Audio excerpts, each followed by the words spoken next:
Mavoko Member of Parliament Patrick Makau has been arrested over his alleged involvement in Wednesday's protests.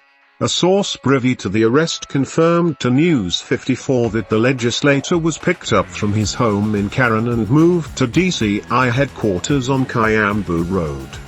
The legislator was arrested in connection to the mass protests in Mlolongo that led to the destruction of 3 exits and barriers on the Nairobi Expressway. The arrest of the second-term Wiper Party MP come just hours after Interior Cabinet Secretary gave a stern warning, threatening to bring to account all leaders who were behind the protests. Makau, who was picked up from his home at 4 a.m., is the first leader to be arrested following the new wave of protests that have threatened to cripple the country's struggling economy.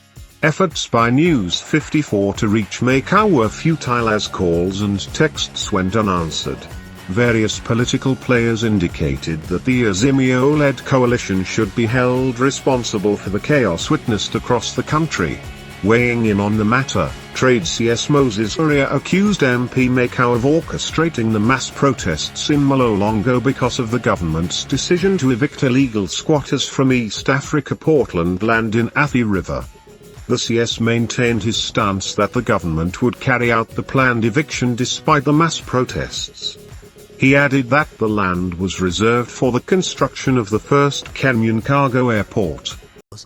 On the issue of whatever else would be happening in the political arena, I think, let me just say this, for avoidance of doubt.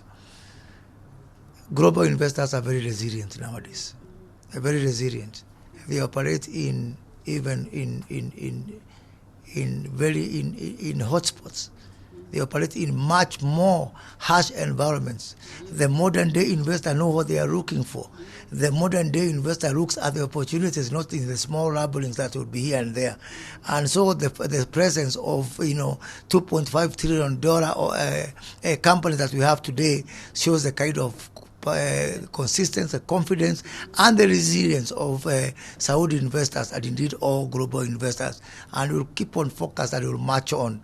Nothing is going to derail the agenda of the Kenyan government to ensure that we create an environment that is conducive for investment as a growth takeoff. If we do not have investment, how are we going to improve the standards of living of the people? So if we allow ourselves to be sidetracked by any noises that can come out there, that we are not going to achieve our objective. This morning, we had a bilateral engagement between President Ibrahim Raisi of Iran and President Ruto, which I attended. We are here today at Safari Park Hotel. We have got 54 ministers of trade of Africa who are discussing how to take forward the Africa Continental Free Trade Area. This evening, I am going to receive the coordinating minister for investment and maritime of the Republic of Indonesia, General Ruhut, who is coming with a delegation of 40 people from the private sector, Afri-Exim Bank, and we had Saudi Exim Bank, who are their partners. The president is arriving on Friday for a discussion with the president and myself. On Monday, the U.S. Trade Representative Catherine Tai is in Kenya to discuss our strategic trade investment partnership, which we hope to sign by the end of this year. So business is going on and we are focused. We are talking to people who, I as someone who has worked in Saudi Arabia, who have had overcome very serious challenges, and now today Saudi Arabia is one of the most booming and growing resilient economies of the world. If I share with you, especially over the last